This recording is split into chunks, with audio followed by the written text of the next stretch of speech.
Hey, and welcome to the board. Today we're looking at Ghost of Creuss, starting off with an overview of the faction. Then we're going to go into some ideal tech paths for them and finish it up with mechs and agents. If you ever take a look at the objective deck, they really fall into two really broad categories. One is area control, which ghosts are absolute kings at. They can go and grab really specific planets or tiles, even if they're on the other side of the galaxy, pretty easily through the use of wormholes and additional movements that they get for their ships. For the other category of owning things, they really aren't too shabby at this either, due to their four commodities, and also because they have so much additional mobility, they tend to spend less tokens moving ships around the board. So it kind of helps out there too. Quantum entanglement allows you to treat A and B wormholes as if they're adjacent. In addition, Slipstream gives you +1 move to each of your ships that start in your home system or a system that contains an alpha or beta wormhole. So keep these things in mind when you're setting up the map because you're going to want to convince the players to disperse the wormholes pretty evenly around the map. That way you have access to things for objectives. And you're going to want to try to get at least one wormhole in your general area. That way you have an entrance into the wormhole network. The Ghosts also have something of a hidden faction ability. They start off with an A and a B wormhole token, and initially they can place these on the board by selling their promissory note to other players. This helps you because the more wormholes that are on the board, the more chances you have to bounce around and complete objectives yourself. And it also helps you because you can sell it to the other player for a trade good or perhaps some other good faith agreement. If you don't have any wormholes near you at the beginning of the game, this is a really good opportunity to fix this by giving this to another player and asking them to place a wormhole in your area. That way you have access to the wormhole network. The final ability of Creuss Gate takes your homeworld and puts it outside the map. That means you're 4 tiles away from the closest player instead of 3. This is a nice little buffer to prevent you losing your homeworld to other players, which subsequently makes it so you can't complete public objectives. In addition, you only have one planet on your homeworld, so you're pretty defensible, even though overall you don't have a great military might. The Ghost flagship is probably one of the most fun to play with. It is a Delta wormhole, which means it connects back to your home system and the Creuss Gate. And this is really useful for getting reinforcements to the front lines. Keep in mind, ships with capacity can pick up troops and fighters that are along the way to the destination. So it's a little bit convoluted, but bear with me.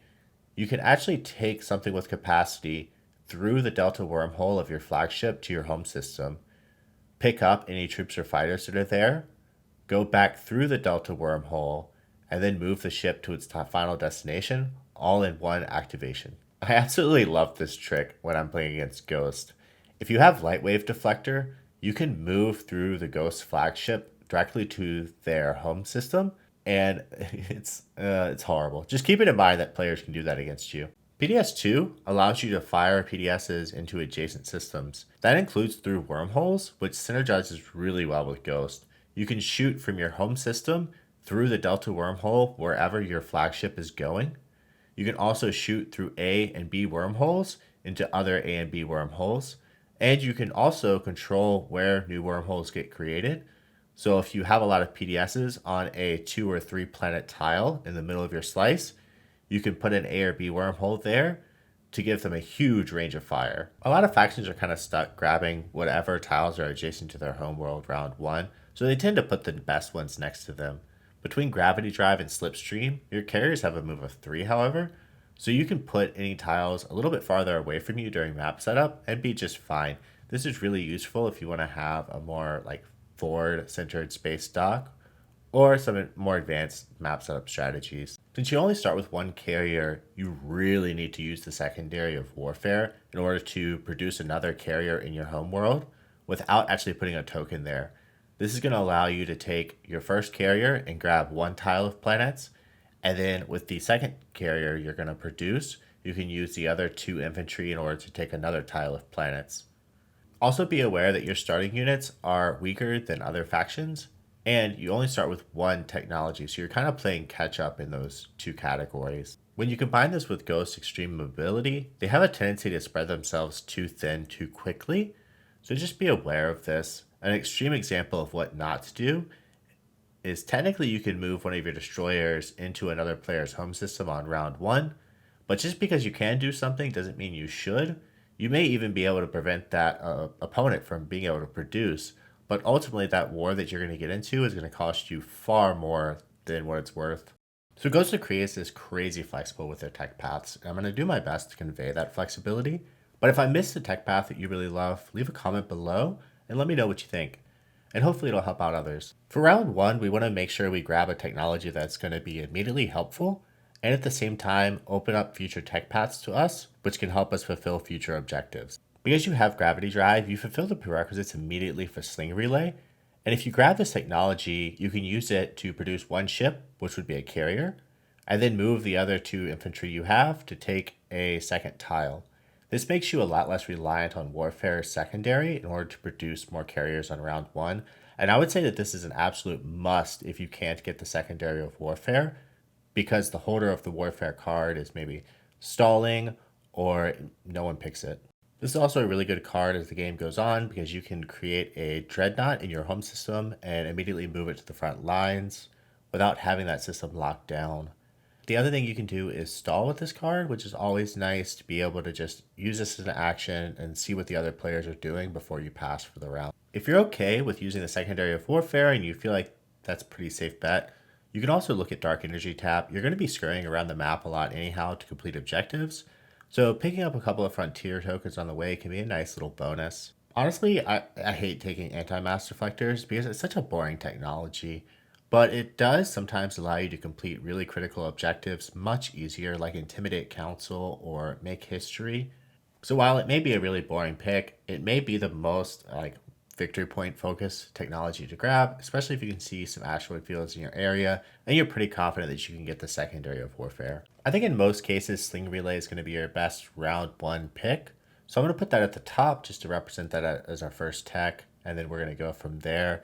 While it may not always be the second technology that you pick, I think more often than not, the wormhole generator will allow you to put down a wormhole on top of your fleet, which will immediately give them +1 move and access to the wormhole network. I think this is going to really help you complete objectives more often than not.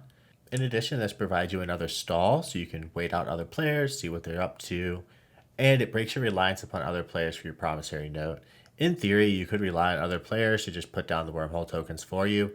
The thing that you're missing out though is that you have to place them before your fleet moves in because your promissory note can't put a wormhole token where your fleet is. A good tactic to use, regardless of what faction you're playing, is to make sure that you have one ship in tiles around your kind of critical areas. That way, any opponent trying to attack, let's say, your home system or a system you find really valuable, will first have to move and fight that one ship, and then wait until the next round to attack their actual target, and it can be really annoying. And that kind of organically fills up the galaxy as the game goes on. This filling up the galaxy really squeezes and boxes in ghost mobility. And it doesn't matter if you can move 4 tiles. If there's a ship in between you and your destination, you have to go and fight that ship, which makes your opponent aware that you're going for them. And you really don't want that because going for a home world to get something like Conquer the Weak or preventing someone else from scoring and winning before you can be the difference between winning and losing a game. With that said, Lightwave Deflector really negates this for you because you can move through other players' ships, and I think it's especially important for Ghost because you have the highest mobility in the game. With that said, it's probably not going to be the third tech you grab. You can probably wait for it until later on in the game and an objective comes up where you specifically need it. I want to reiterate that if you can help it, don't go down Wormhole Generator and especially not Lightwave Deflector until you absolutely need it to complete an objective. We want to maintain our flexibility in our tech path to go off of any tech objectives that show up. With that said, AI development algorithms is an excellent choice because this tech will open up tons of unit upgrades, including Dreadnought 2, Carrier 2, Destroyer 2, Fighter 2, PDS 2, along with your faction ability of Dimensional Slice and potentially even Assault Cannons. After getting AI development algorithms, in general, Dreadnought 2 is a really great unit upgrade to get. The ability to bombard, the capacity, the ability to sustain damage, and once you upgrade it, you can sustain damage without being concerned with direct hit action cards. This is also really important because for me, my fleet's generally composed of 2 Dreadnoughts, a carrier, and a flagship, and then kind of miscellaneous ships from there. This makes the dreadnoughts and the carriers the slowest, with a movement of 1 normally. Once you upgrade the dreadnoughts, that will give your 2 dreadnoughts a movement of 2, and then you can use gravity drive to keep the carrier and the flagship kind of on par with their movement speed. This is especially an important path to go down if you start seeing objectives related to having unit upgrades. Other good options here are Carrier 2, which are just a generally great upgrade to get. You're already going to have 2 of them on the board anyhow from your beginning rounds. Destroyer 2 is also really underestimated, I think, if you're playing against fighter-heavy players. Another really strong option for unit upgrades is PDS 2. This is an absolute blast to play because there's so much synergy with your faction. Shooting through your flagship, shooting through all the wormholes, it's a lot of fun. Keep in mind, if your objective is to win, there's only one secret objective related to destroying something with your PDS, and PDS 2 isn't strictly required for that. There are ones that require you to build out structures, and if you've built out those structures and you need some added defense, this is a nice way to get that. I wouldn't go out of your way to build a PDS network just for the sake of building a PDS network, and that's why I have this technology later than some other people would, because I want to wait to see if I'm organically building out a PDS network or if objectives are coming out where I'm going to have to before I commit to getting PDS 2. If diversify research or adapt new strategies end up coming up, a really good option is to go with dimensional slicer.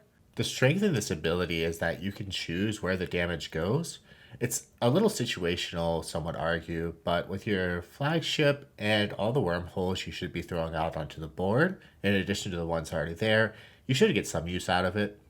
Anyhow, I was saying, you get to choose where the damage goes, so you can actually do 1 damage to a carrier, which then reduces their capacity and has a cascading effect, where after the battle they don't have the capacity to lug around their fighters and infantry, so they have to destroy those in addition to the carrier.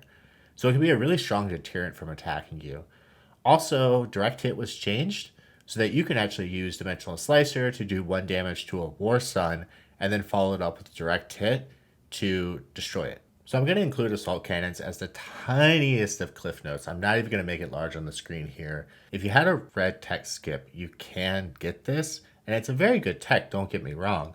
I just don't find that I'm going to use this very often because I prefer to play Ghost as very opportunistic, very diplomatic. So if I need to win a combat, I'm going to talk to another player and be like, hey, can I go destroy this destroyer over there? Can I grab this planet over there? And use my mobility to grab areas where people are going to say yes to. If one person says no, just turn over to the other and say, hey, you have the same thing that I need. Can I get it from you? This is a really good tech if you're going to try to hold Mechatol Rex. And in general, just try to be a very military heavy Ghost, which that just isn't how I typically play Ghost. I like to keep my technologies open so I can go towards whatever objectives are coming out. And with that said, you may notice there's 10 techs in front of me, and you are probably not going to get that many techs in a game. Most games you're probably going to get 5, maybe a couple more than 5. So let's reiterate real quick what I'm trying to convey here. Round 1, you're going to grab Sling Relay, Dark Energy Tap, or Anti-Mass Deflector, whichever one's going to work best for you in the moment. Then you're going to grab Wormhole Generator if you have a need for it. Otherwise, you're going to grab AI development algorithms. What we're doing here is just opening up as many tech paths as we can and waiting to see what objectives come out.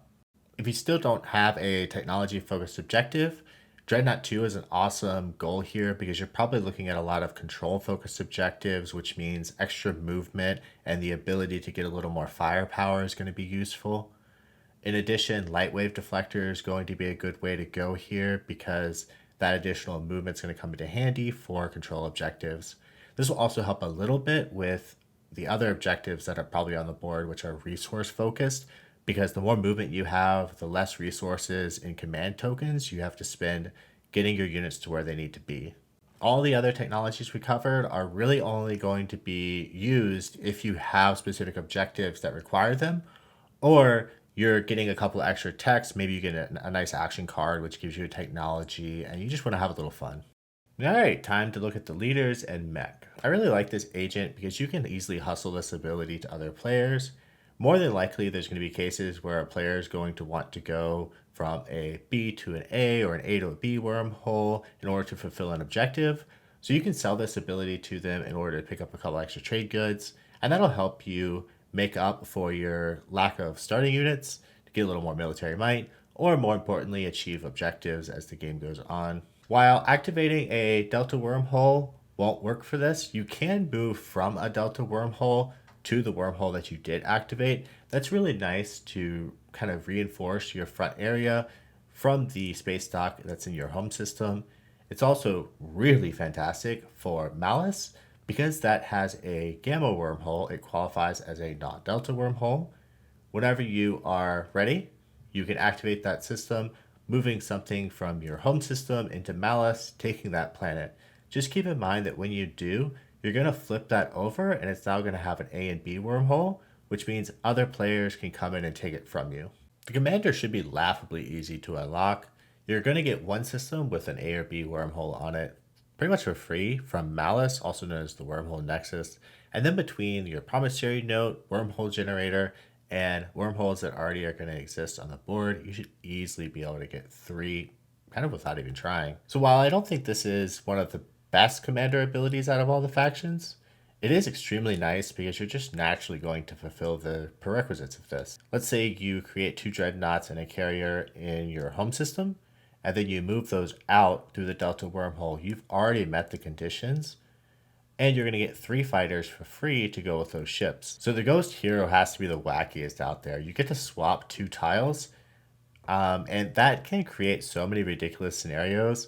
I would really appreciate hearing how you guys have used this hero in the comments below. My favorite one so far has to be if you are playing with Muat, they can destroy Malice or the Wormhole Nexus. And when they do, it gets replaced with a supernova. Well, you can actually put a wormhole in a supernova and then drop a unit into Mechatol Rex. And when you do, you can use your hero to swap the supernova and Mechatol Rex, which then means Mechatol Rex is outside of the game board with no wormholes on it.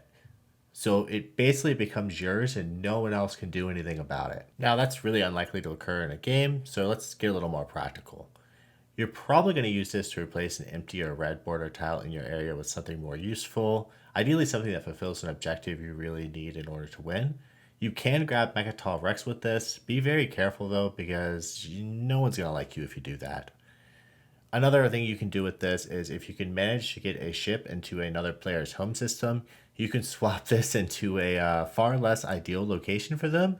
This is really great if someone is about to win and you can encourage the board to kind of gang up against them. You can drop this against another player and wish them the best of luck in fixing that problem. Between Wormhole Generator and your promissory note, you should be able to get out the wormholes you need. This mech actually provides some sneaky advantages that aren't immediately apparent. One is the Wormhole Generator you have to actually use an action for, which means your opponent can see your attack coming, whereas the mech, it's used during your activation, so you can activate a tile that you need to obtain and kind of sneak attack that player during the same round. The other thing you can do with this is put a wormhole where enemy ships are. Your Wormhole Generator can't do that, and while your promissory note could be exchanged to your opponent for them to do it for you, it's kind of unlikely to occur. The final benefit, and my favorite, is if someone tries to use your wormhole tokens against you, you can actually use this to move the wormhole token that they're using away. That way they can't attack you, and they've still activated the system that they're trying to get to, and they waste a command token. So if you don't mind, please share this with someone that you know who may benefit from the video, and like, subscribe, comment below with some feedback. I really appreciate the opportunity to do these videos better. I know I took a little bit of a hiatus. I should hopefully be able to get a couple more of these videos out pretty soon. Thanks, guys.